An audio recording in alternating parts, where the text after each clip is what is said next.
police station. Right, the Brazo police station reopening. You would have expressed that disappointment that it took a tragedy for action to be made, right?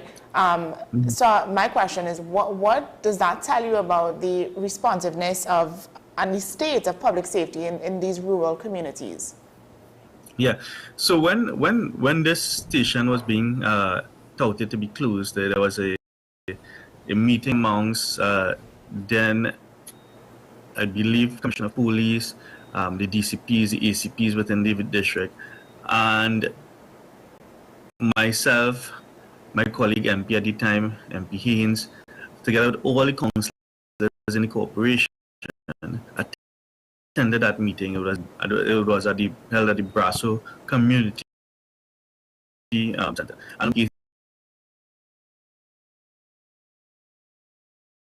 And some were moving the Brazo police station into the Grand Couva police station. We can expect that there will be enough resources, in the Grand Couva police station. We indicated that there would be no. Now, if they did that, there will be no police station between Yarrow and Grand Couva, so that narcotics and other illegal contrabands entering through Mayaro and the eastern coast will find its way into central Trinidad much more easily, because there was no police station or no police presence from Mayaro all the way into central along the main road.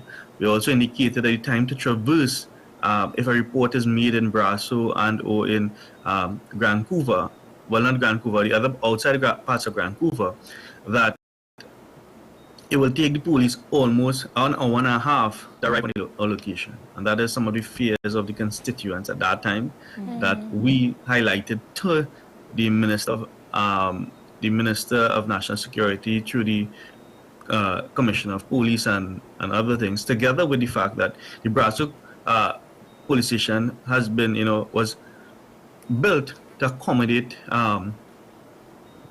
minors within the within the compound. So therefore now you're also shutting down that unit, and therefore minors who have infractions and so forth, they will now be placed all the way in Orupuch, as opposed to being housed, if they are charged for minor offenses or even major offenses, they will now be housed in Orupuch as opposed to Brazo police station. But generally, visibility of the police will be absent if they were to remove that station. And it took a couple of years, but when tragedy struck, it's only then that our cries were heard, and they have indicated that they would open the Brazo police station. I have been told, I did not verify this, but I've been told that even though there was an indication that it would be open, it has not actually opened. So it's still there as a building, just collecting dust as we speak, with no sign of or no indication of when it will actually open. I know this government has something called practical opening and practical completion. So maybe it has been practically opened or something. I can't see, but I will verify that information. And once I drive there, it's a bit far from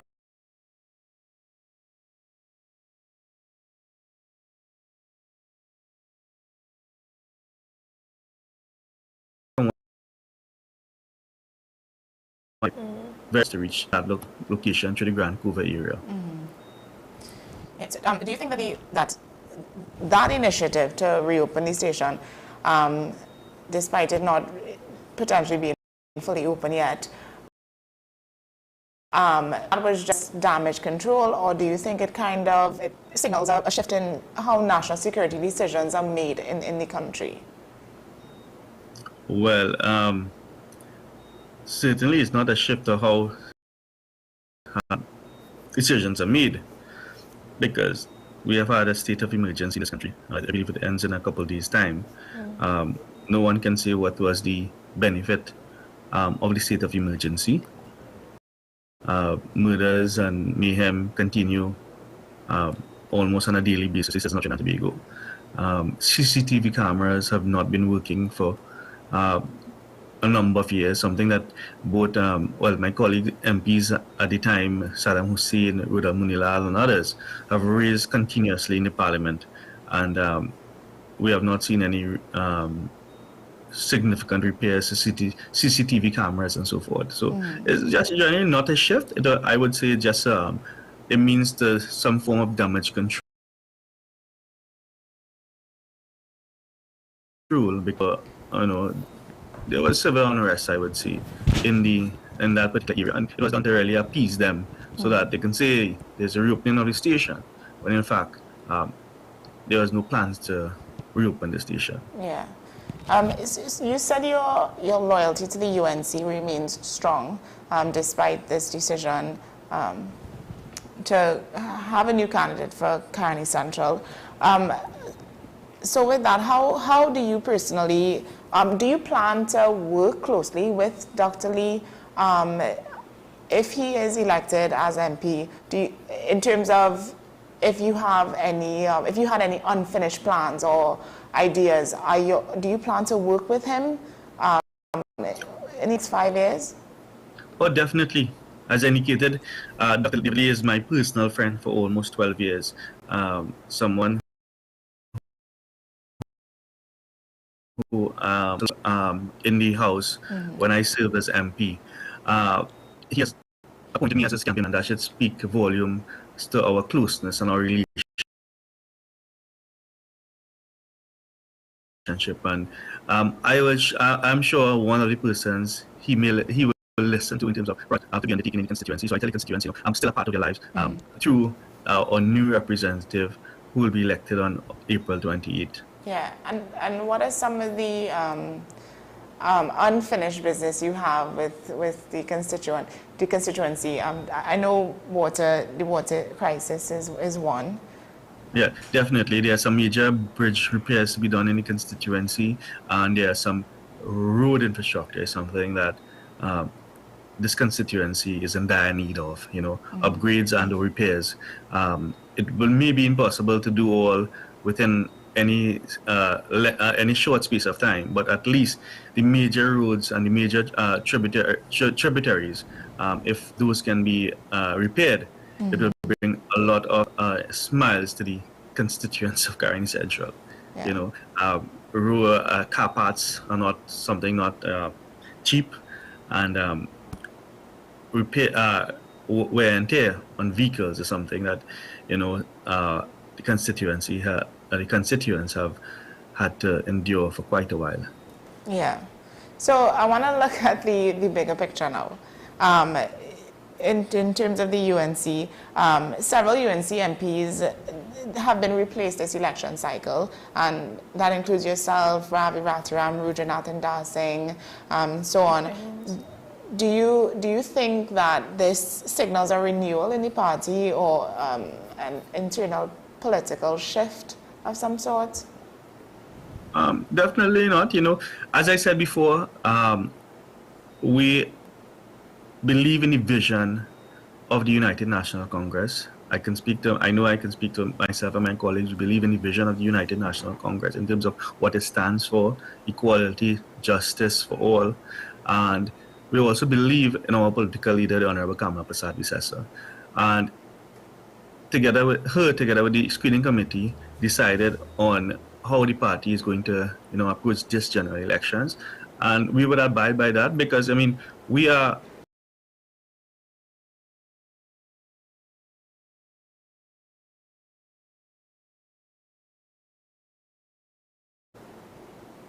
sold on the vision of the party and leave to almost every citizen of this country. As I say, when UNC wins, everybody wins. It's actually something that, if you take segment and discipline by discipline, you'll see where everyone is given better, lives are improved significantly when the United National Congress is in government. If you look at the pensioners, during the reign of 2010 to 2015, they saw 2 increases in that 5 years. If you look at road infrastructure in these areas, a number of roads have been paved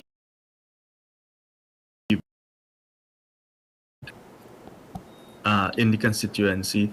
If you look at, every aspect, there was no new taxes between 2010 and 2015. So look at benefit, look at no new taxes, look at disposable income for each bracket of persons. Look at the number of negotiations that were settled. Almost 139 negotiations were settled in that 5 years.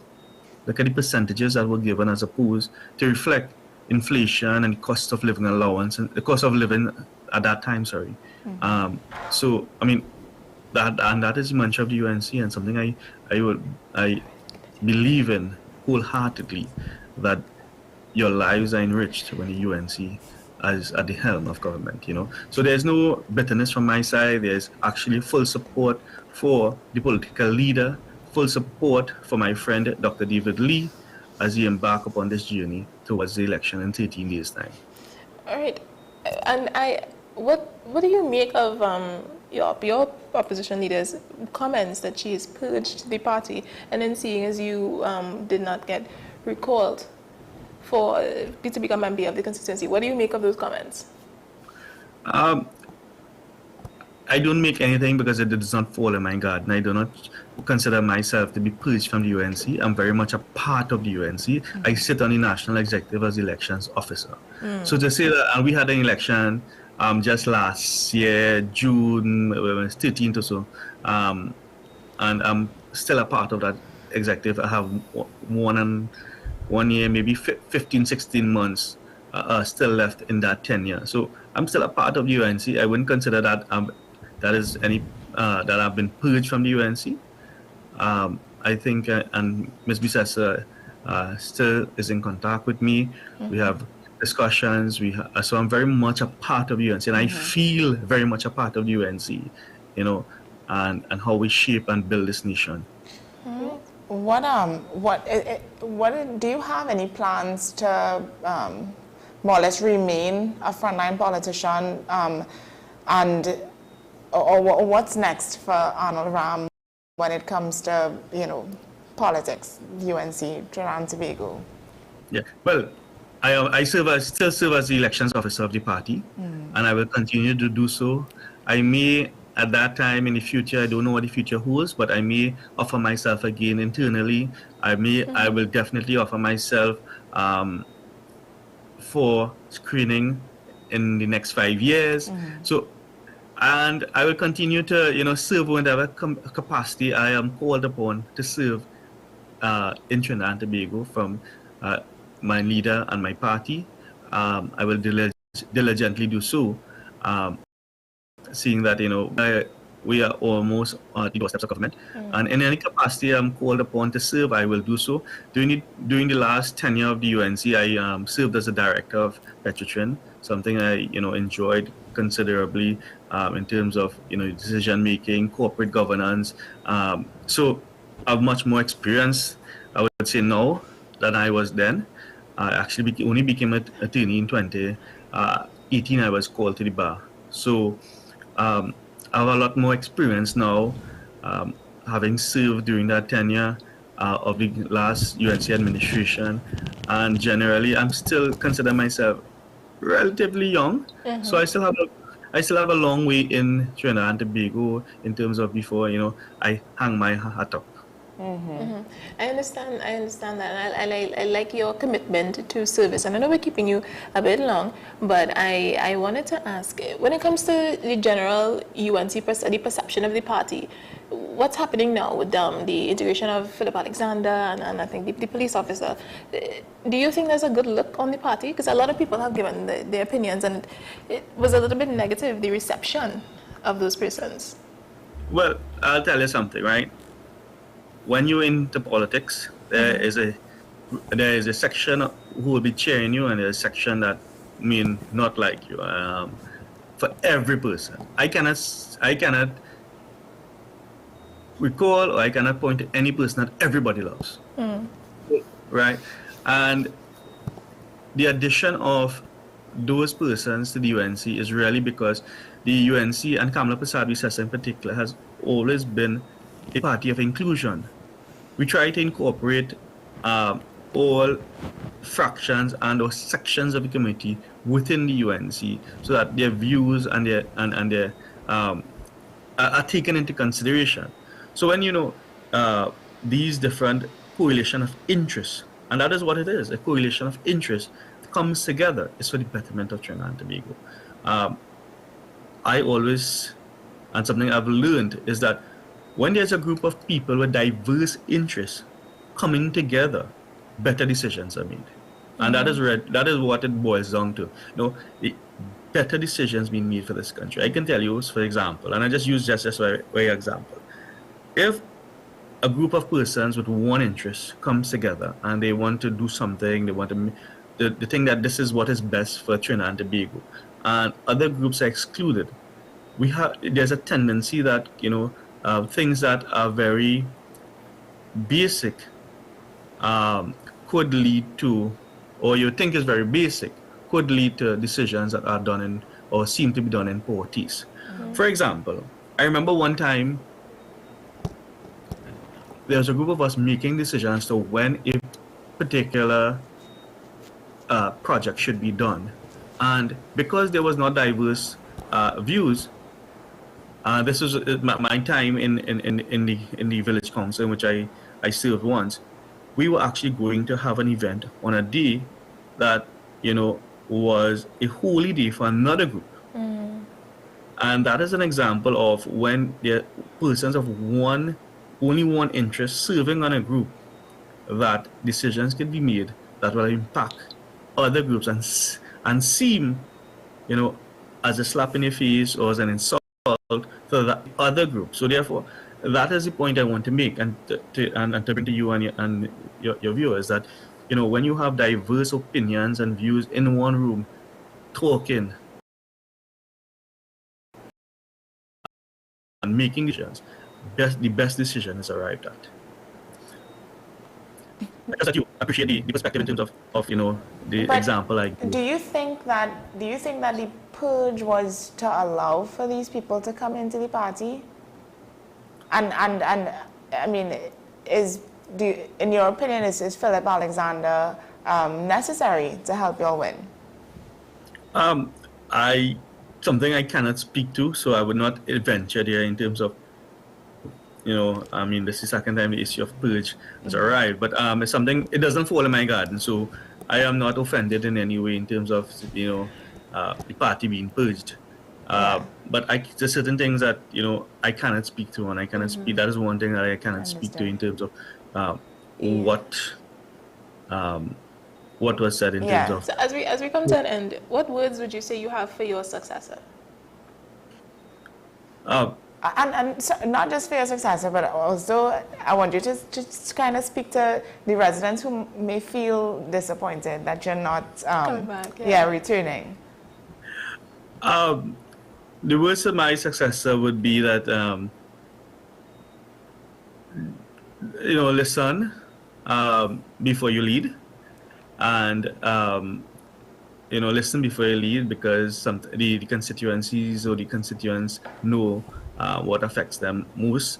And for those who are my supporters, I want to assure them that I'm still very, very much a part of their lives, and they can still come to me if they feel more inclined to represent anything that they would like the new MP to undertake on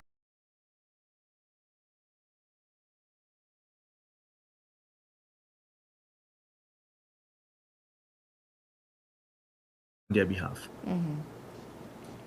Well, thank you so much for that, Mr. Ram. We really appreciate you joining us on the programming and having this conversation with us. So enjoy the rest of your day. Thank you, and bless you to you both and all your listeners. Thank you. Thank you very much. All right, so we're going to take a quick break, and when we come back, we are going to carry on with more conversations. We do have a very, very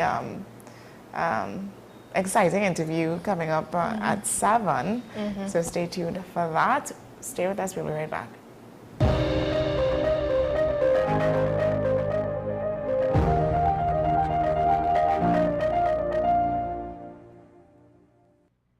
Do you need treatment for obesity or any related abdominal procedures? The community hospital now offers minimally invasive laparoscopic surgery done by an American-trained, board-certified surgeon with over 20 years' experience.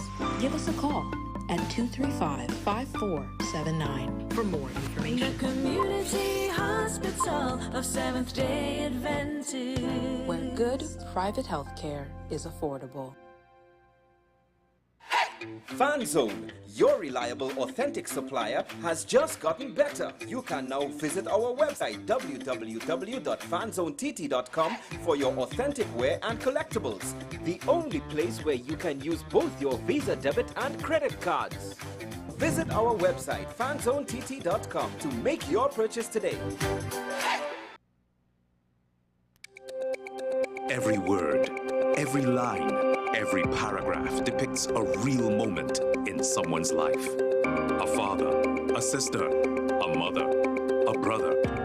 We at Newsday are dedicated to you, the people, and through independent, unwavering journalism, strive to always bring your stories to life.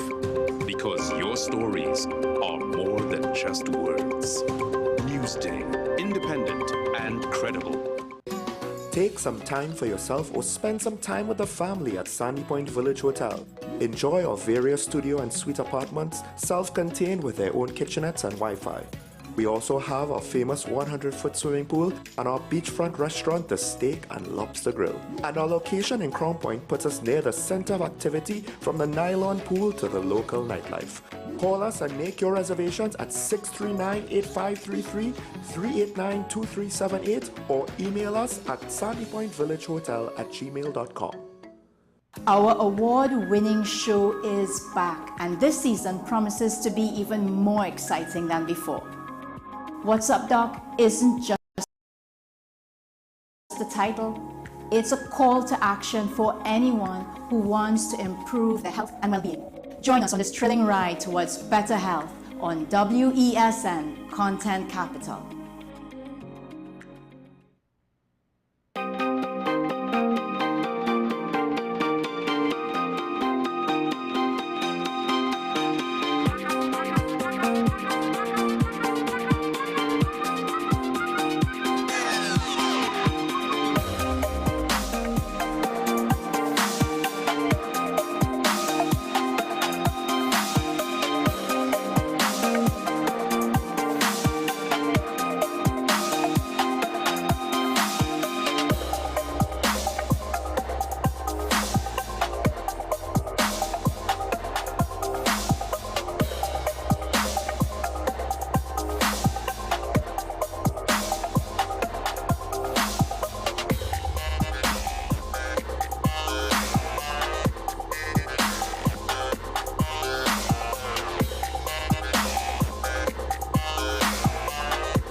This is 10 Questions. I'm Andy Johnson. The distance from where we should be in the world in going forward on our commitments with climate change. The effects of climate change that cannot be accounted for, it's called loss and damage, and we're seeing loss and damage happening so much more in this decade and the previous decade. The principal term there was this question of the correspondent banking issues. That is why we're trying to build capacity with this country here, Trinidad and Tobago, and other countries in the region. Man is not showing any signs of stopping or even slowing down. More than half of the forest in Trinidad is already gone. All the plants and all the animals and all of the nice clean water and fresh air and everything had to be on this planet for humanity to have a chance. We have small change when it comes to countries that can take decisions, and when they speak, the world listens.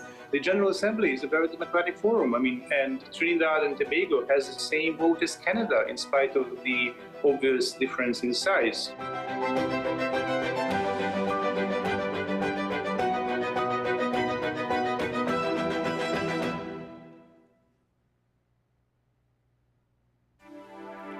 I am Dr. Delphina Ovid, your friendly neighborhood dentist.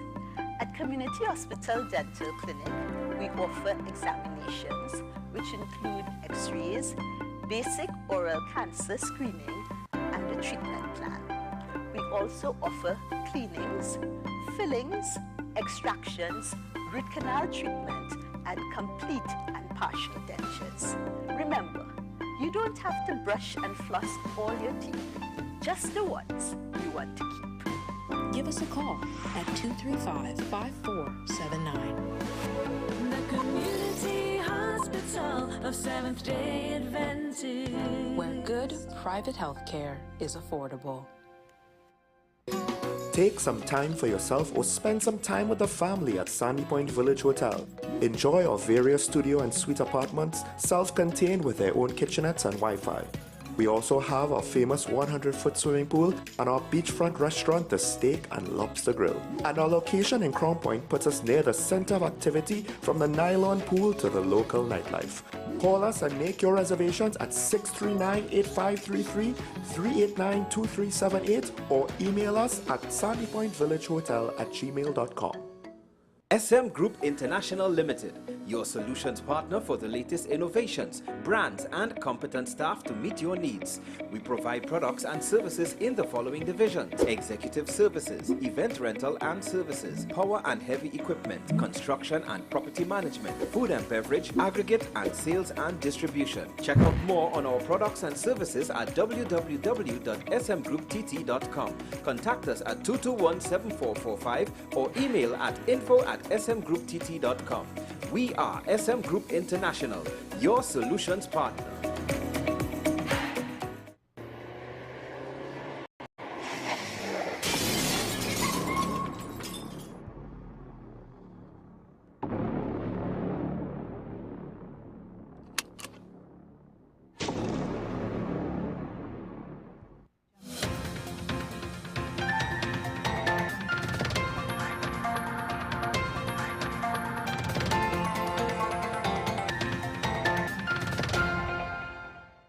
Here is your WESN News on the Hour. I'm Naomi McNish. Thanks for joining us. Here are the headlines.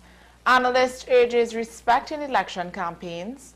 39 released as SOE ends. 14 to face charges. Teen held with loaded gun in penal raid. And internationally, Zelensky invites Trump to Ukraine after deadly strike. Now for the details. Political analyst Dr. Bishnu Raghunath is calling for respect and dignity in election campaigning as tensions rise and accusations of intimidation and insult surface. Speaking personally, not on behalf of the Council for Responsible Political Behavior, which he chairs, Raghunath says inflammatory language is growing across party lines. He warns that such behavior may alienate undecided voters. His comments follow controversial remarks by UNC candidates Sean Sobers and Vandana Mohit, as well as criticism of Attorney General Regrello's rhetoric. With the 105-day state of emergency ending, 39 detainees were released from Golden Grove and Santa Rosa prisons. 11 others remain in custody and will face criminal charges, along with 3 associates. Police say delays in the release process were due to high volumes. Deputy Police Commissioner Suzette Martin praised law enforcement efforts during the SOE and warned that criminal behavior won't be tolerated. 14 people in total are expected in court today, with more arrests possible. A 14-year-old boy was arrested after police found a loaded pistol in his possession during a raid at a Penal Rock Road home. Officers said he claimed to be caring for ducks but was carrying a pouch with a loaded Sig Sauer firearm. In a separate operation, a 27-year-old's ammunition was found buried near his home. Both were taken into custody. Internationally, Ukraine's President Volodymyr Zelensky has invited Donald Trump to visit Ukraine before negotiating with Russia. His appeal comes after a Russian missile strike killed 35 people in Sumy. Russia claims it was targeting soldiers. Kiev says civilians were killed. Trump has said he was told the attack was a mistake. Europe has condemned the strike, calling it a war crime. The UN also expressed alarm, urging an end to attacks on civilians. The war, now in its 4th year, continues with no ceasefire in sight. Well, that's news to the hour on WESN. I'm Naomi McNish. Thanks for watching.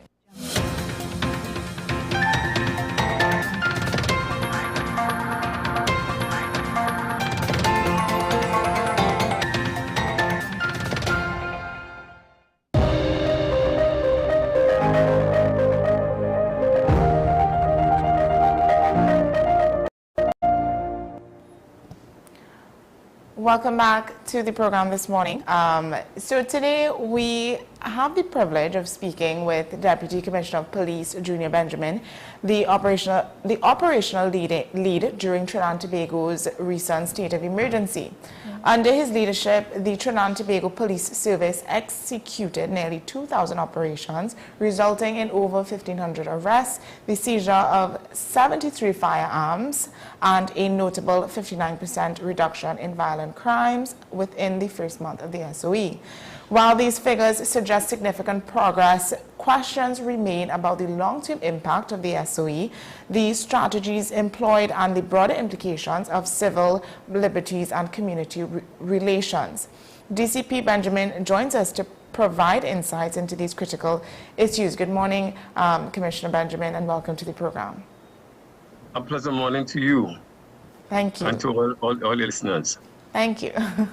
So, the TTPS reported a 59% decrease in violent crimes during the SOE. To what extent can this reduction be directly attributed to the SOE measures? Well, first of all, I think you have to appreciate where we came from so that we can appreciate where we are today. When you recognize that the SOE came out as a result of the fact that there was an increase in the crime rate in Trinidad and Tobago, and also there was that threat of what we call that pending reprisal killings by gangs. It was in that light that an SOE was called.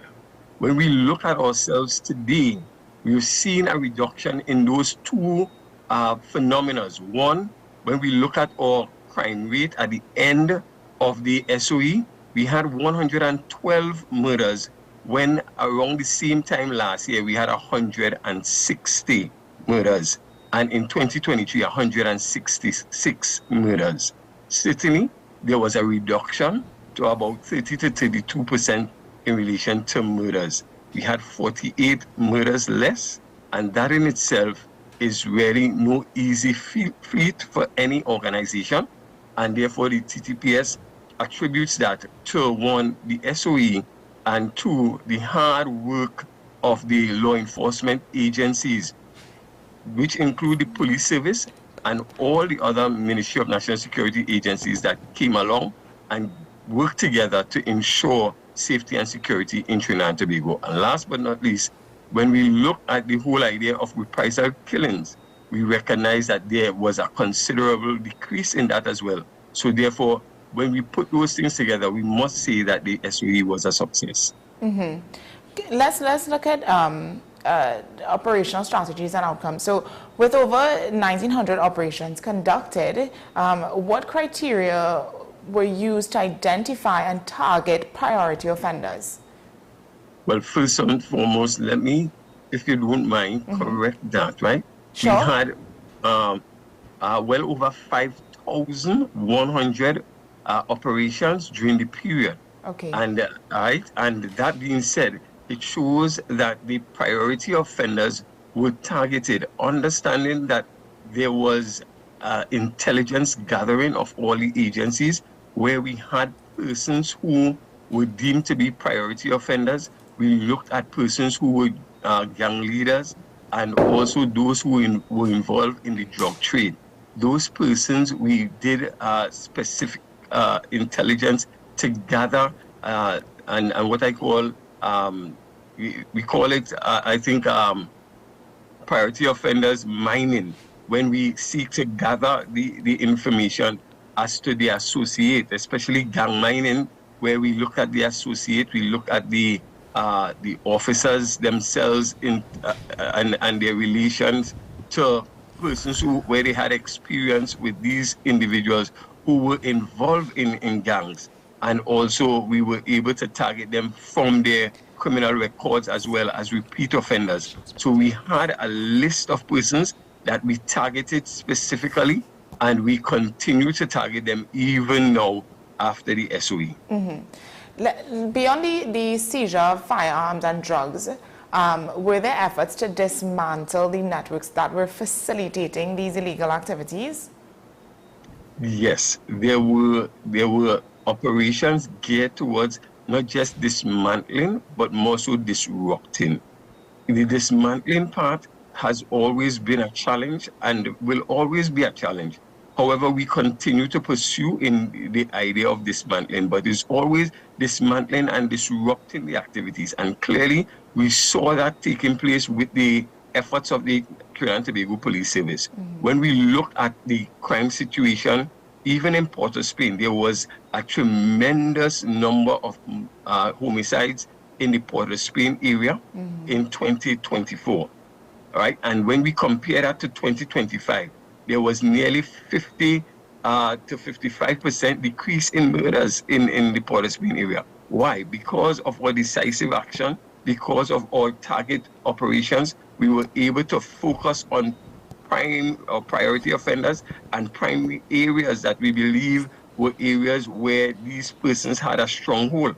And we were able to now enter into those areas and with the SOE, without warrant, enter into places, and we were able to move those young leaders out of the area. And again, we also had persons in preventative detention that also helped us. Yeah. So now, and this is just to continue to, give us some reassurance. How did the TTPS ensure that operations were intelligence-led rather than reactive?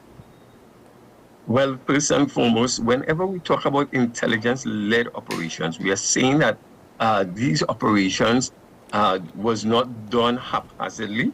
It means that, one, we would have allowed our officers who are intelligence officers, or who we might call detectives, to bring in information. We would have had intelligence coming from different sources to the police, and we acted on that. We also ensured that it was evidence-based. Based on the CAPA statistics that we had, we were able to look at the hotspot, hot times, and hot areas with the hot products, and we're able to target those areas to ensure that the areas that we are targeting are areas where we recognize that the offenses were taking place. And certainly, as we do that, we are able to constantly monitor and evaluate where we are and how what strategies needed to change. We change those strategies, and we see the results of that in terms of the results that we're seeing here today. I'm just a bit curious. A lot of people would say that a state of emergency without imposing a curfew is unnecessary, or it's quite ludicrous. What do you have to say in response to that?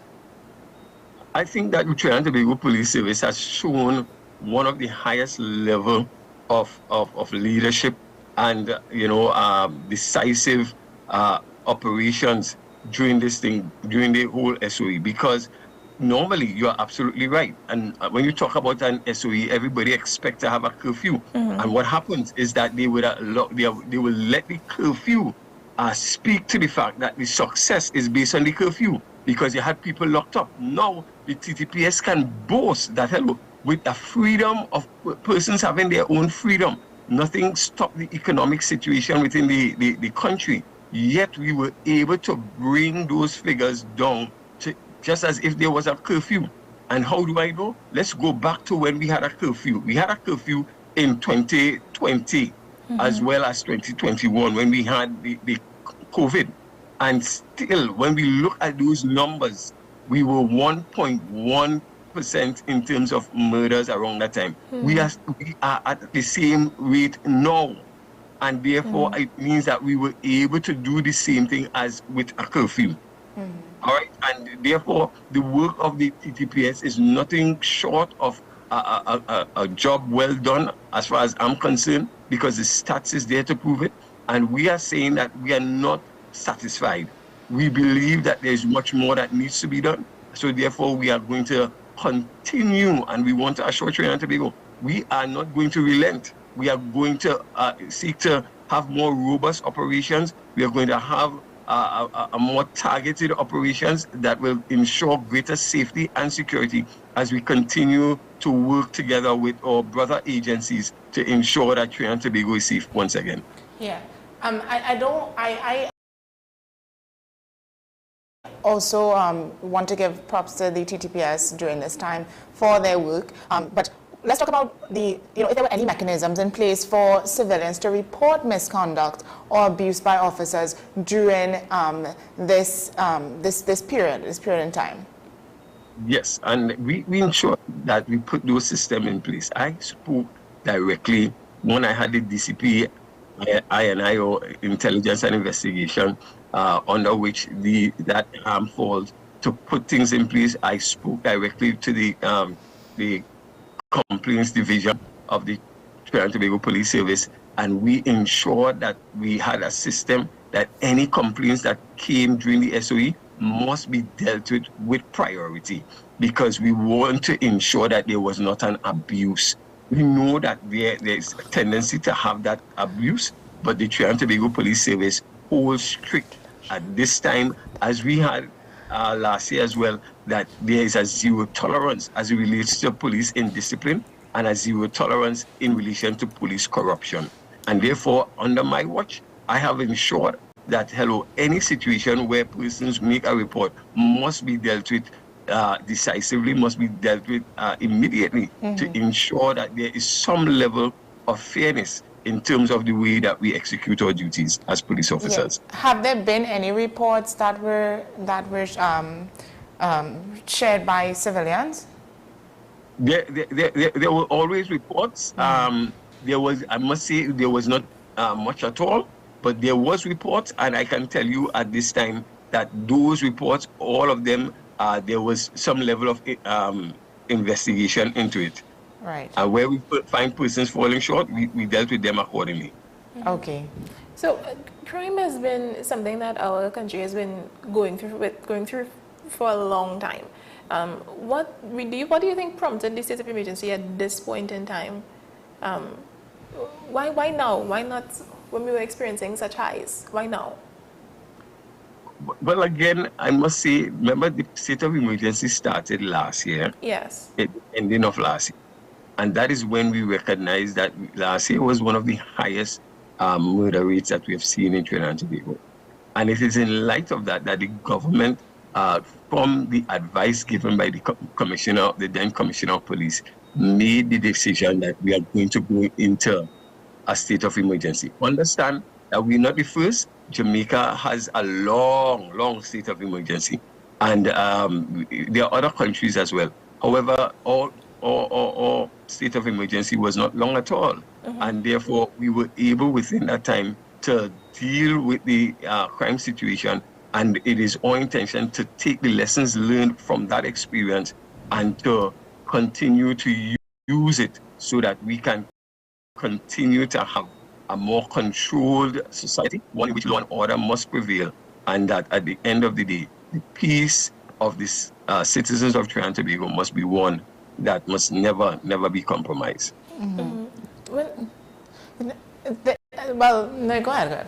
So when it comes to, because my entire thing is, I question the necessity of it. I do see the work that you guys have done during the SOE, and I do appreciate that. But were there any, let's say, unintended consequences from it? Do you think people would feel a little bit more fearful because of the powers that were granted during the SOE, especially those persons in hot areas? Right, and I think quite the opposite is what really happened. You see, people feel there is something about crime, the reduction of crime and the fear of crime. People are right now terrified of the fear of crime, to the point where even though we are saying that crime has reduced, in the minds of people, crime has not reduced, because the fear of crime is still very prevalent. And therefore, that is something that people are concerned about. They don't know if I'm going to be the next one. Hey, can I walk the streets safely again? Can I leave my house open? So again, the fear of crime is really what people are afraid of, not the police. And therefore, it is important. People really appreciated the fact that the police was able to do something decisive to get those bandits, to get those drug lords, to get those, gang members out of their communities, because they want to feel safe again. And everybody wants to feel safe again. So therefore, the work of the police is something that is appreciated. Yes, they might have time when there might be the abuse, and therefore we are seeking to work on that.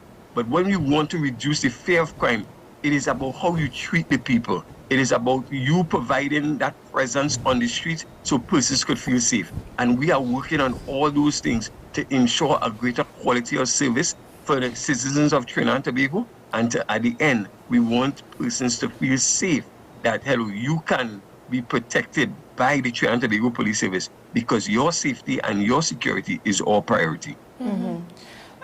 There were some reports that indicated some detainees have challenged their detention under the emergency powers regulations, right? So what oversight or implementations were there to ensure that detentions were lawful and justified?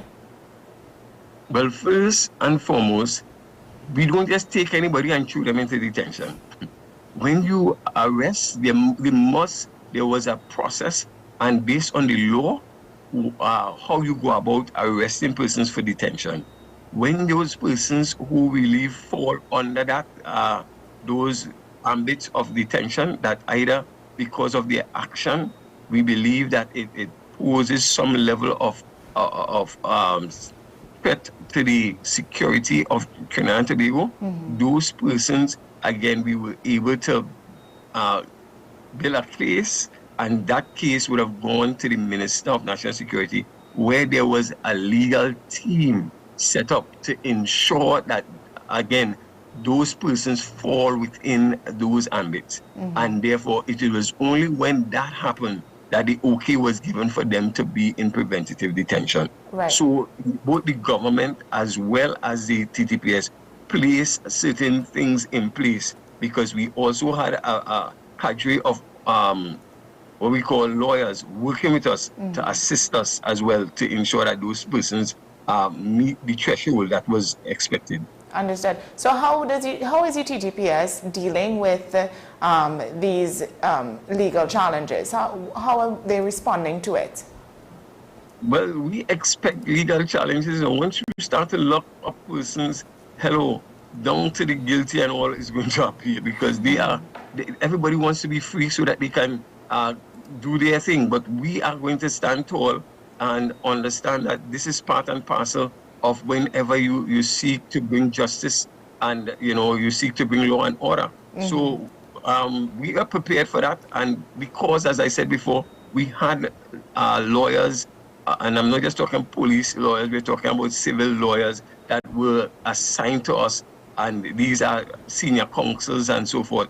Nothing that we did was under or outside the borders of what is required. So therefore, we welcome any challenge, because at the end of the day, somebody will have to pay the cost, and certainly it's not going to be the police. Yeah. So we take that on anytime. Yeah. Can we talk now, I want to get into the long-term impact of this. So given the temporary nature of the SOE, what strategies are in place to sustain the reduction in crime post-SOE? Lovely question, and I want to thank you for that question. Let me say that the TTPS, during the SOE, recognized that, it was not going to last for long, at least for the rest of our lives. So immediately, while we were doing the SOE, what we were doing is actually building that fence to ensure that, whenever, and I'm using the analogy, you let out the dog cannot hurt persons. And I'm saying that because I want you to know that there were lessons learned from the SOE that we are taking with us, that we have already started to implement and be able to put it out there so that we can ensure that we are in a better footing. We would have had files on persons that we would have arrested. We were arrested well over 4,038 persons during that time. We were able to have some background checks, and those files are going to be very pivotal for us as we continue to build cases and to go before the court to get what we call warrants. The warrants now is under the AJIPA, and AJIPA in the past would have given us some challenges. However, we want to capitalize on it because there's multiple locations warrant that we can get, and those things can help us. So we are using every single thing to our disposal to ensure that we are much better now than we were then. And therefore, we believe with the lessons learned, we believe with the results that we saw, that we can really continue to make a further dent into the crime situation as we move forward. Can we look at the TTPS addressing the root causes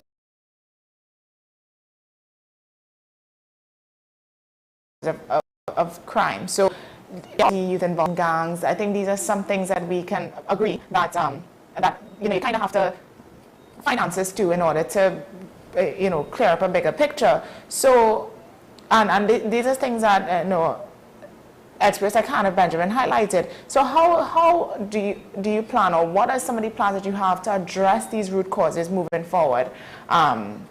Apart from, you all have done great work during the SOE, and I think we can all agree on that. But how are we going to address these other root causes? Right, and again, I thank you for that question. It's very important that within the strategies of the TTPS, there's a threefold strategy that we use, and it includes 1, crime prevention, 2, crime suppression, and 3, crime intervention strategies.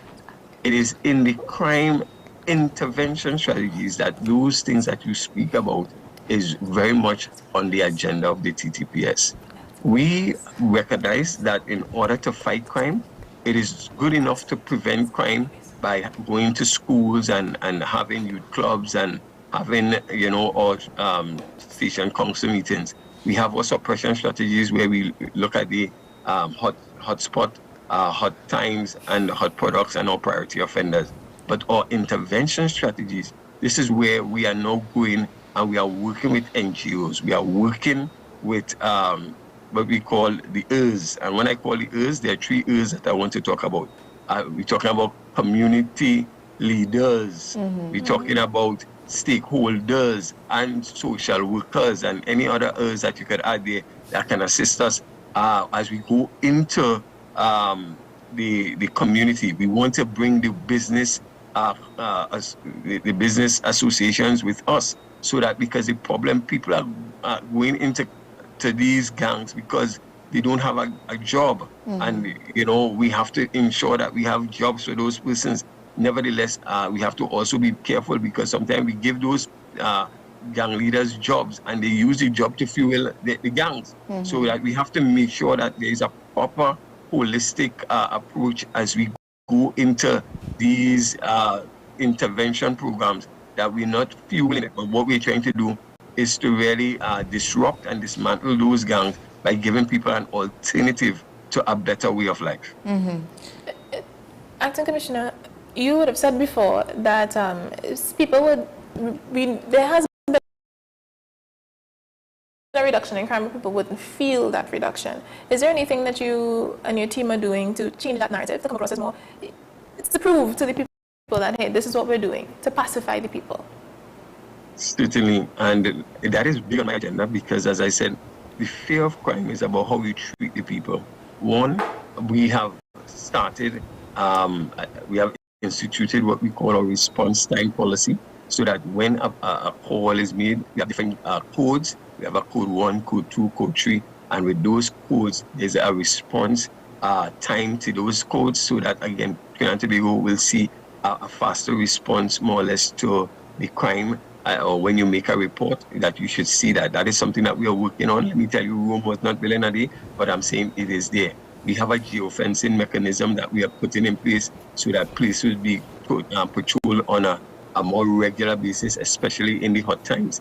And we believe that that is going to also help in a faster response. We're going to have more active directive patrols, where we're going out, and persons you're going to see 3 types of patrol: foot patrol, mobile patrol, and what we call the quasi patrol, where you're going to park your car and walk and talk with the people. So we are saying that is going to also be put in place to create a greater sense of community engagement. You're going to see, when you come into the station and you make a report, that the police officer is supposed to follow up on that report. 2 weeks into it, you get a call to find out how things are going, and a week, 2 weeks again, I'll let you know what is happening with your report.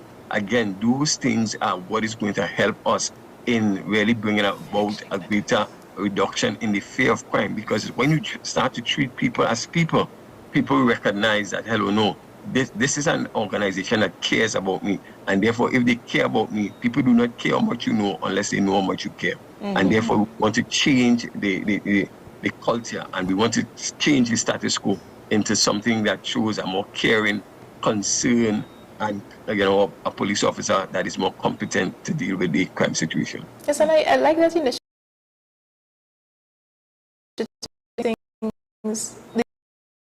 These initiatives are, how sustainable these initiatives are for the TTPS.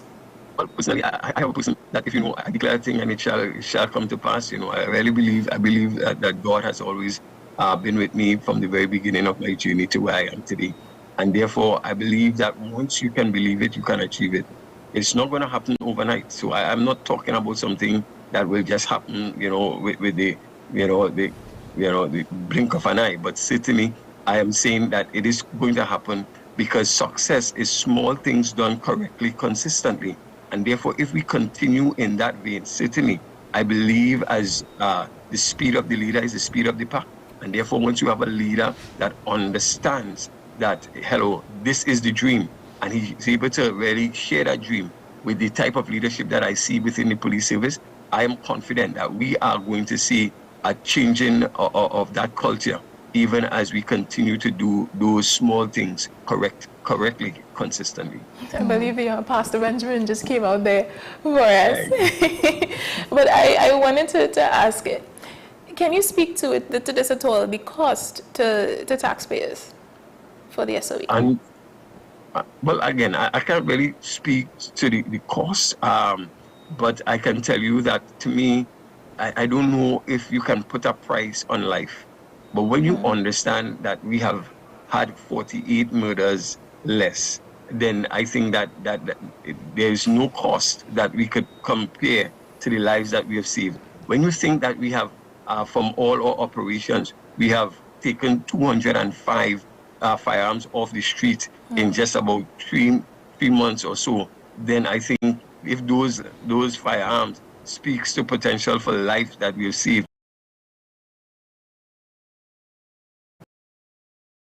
then there's no. When you think about there's 4,383 what you call rounds of ammunition that we took off the street, and if those rounds involve lives, then I think that there's absolutely no cost that we can put to say in terms of the lives that we have saved.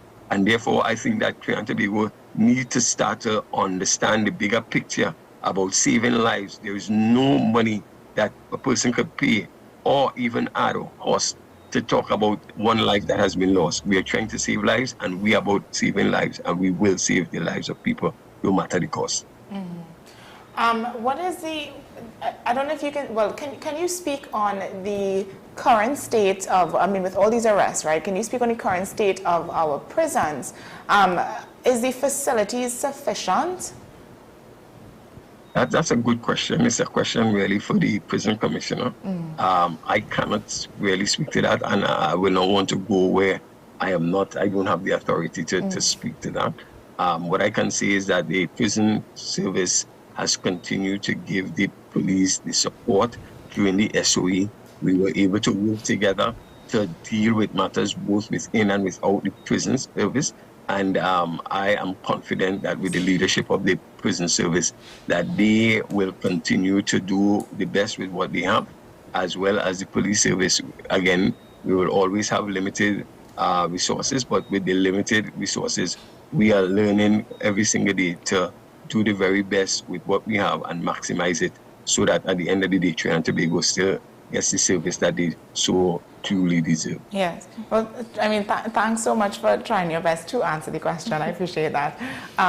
We will begin wrapping up soon. I want to talk a little bit before on internal challenges within the TTPS when it comes to the SOE. So the SOE demanded increased presence in operations from officers, right? And that was the whole point. So how did the TTPS manage officer fatigue and morale during this intensive period of work? Well, let me just start off with the morale. The morale situation was one that you recognize that, first of all, the fact that I'm here, that situation was a situation that really affected the morale of the officers. And, it is of one that, again, to come into leadership during that time was very difficult. Right after I got into given the position, we also had the situation where we got the report from the courts where the officers from Inspector to ASP that situation had to be done over and so forth. And therefore, there were a lot of moral low, that we experienced during the period. However, I think that strategic leadership and focused leadership is so important. For me, I had to meet with the officers. I took the time to meet with my officers. I've always been one who do leadership by wandering about. So it was a joy to go as I started going down to every floor, talking to the officers and letting them know how important they are to me, and the fact that if they do their job well, how much together we can see great things happen within the service. I would have met with nearly all the officers who were affected by the order of the court, and again, spending that time with the officers, letting them understand that, hello, I am a commissioner for all. I am their commissioner. I am here for you. We will get through this. And it was a wonderful way of just showing that kind of servant leadership. And I think more and more my officers understand that I do not just talk the talk, I walk the talk. And therefore, I believe in really being that transformative leader that is able to understand, the feelings of my officers and to see how I can help. Where we can help, we did not take away the leave, we did not suspend leave. We asked for the leave to be managed so that officers who are really, are fatigued, they can get some time off. And we will continue to do that as we continue to monitor the health and wellness of our officers. That is of priority. And at the same time, we try to celebrate them as much as possible as we going through this period. So just, I know I've done anything at all different. Well, there's always for me room for improvement.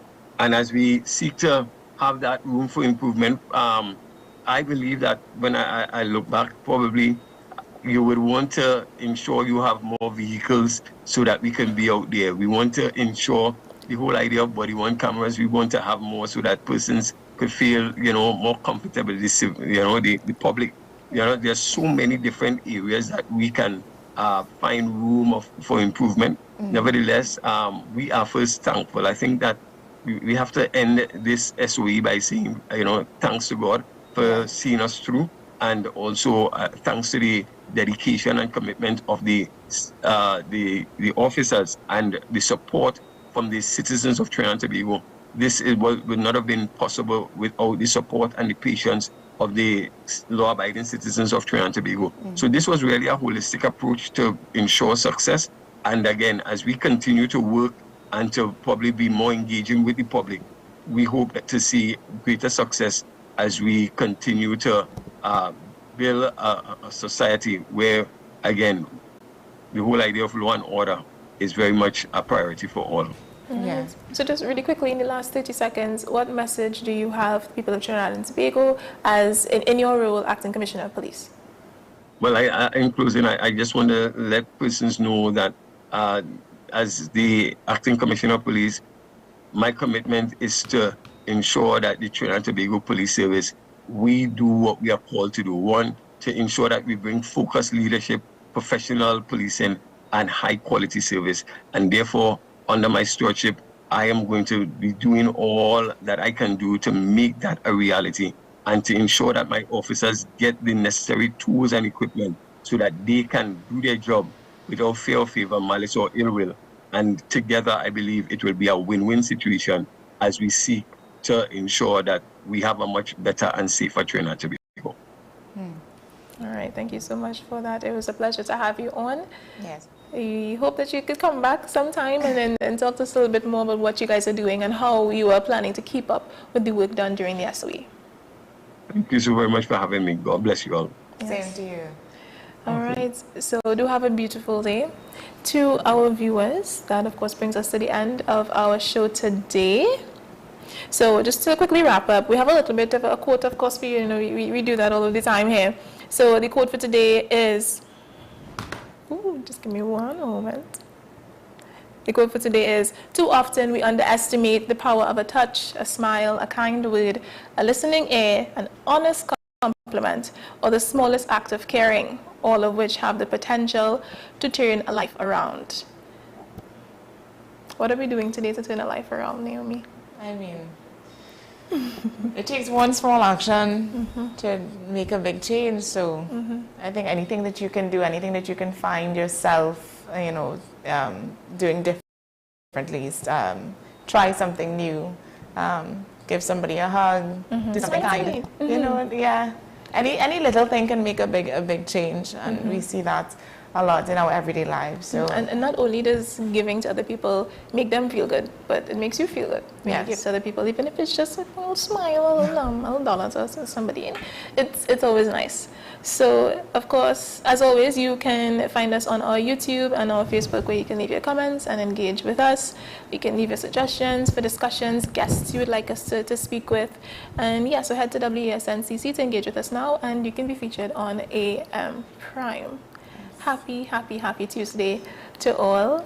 Stay safe, stay inspired, and we'll see you back here again tomorrow morning. Bye-bye.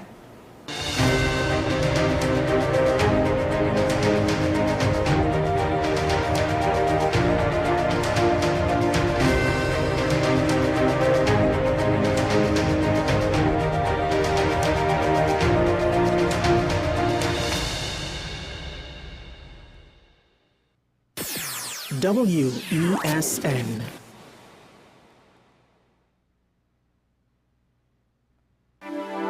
My name is Dr. Joanne Williams-Carroll, and I am the Director of Behavioral and Mental Health at the Community Hospital.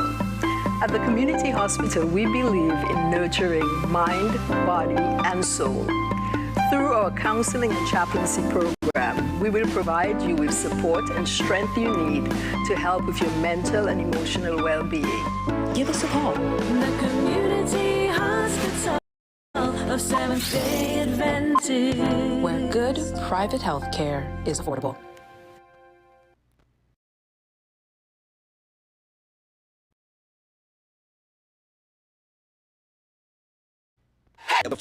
You can now visit our website www.fanzonett.com for your authentic wear and collectibles. The only place where you can use both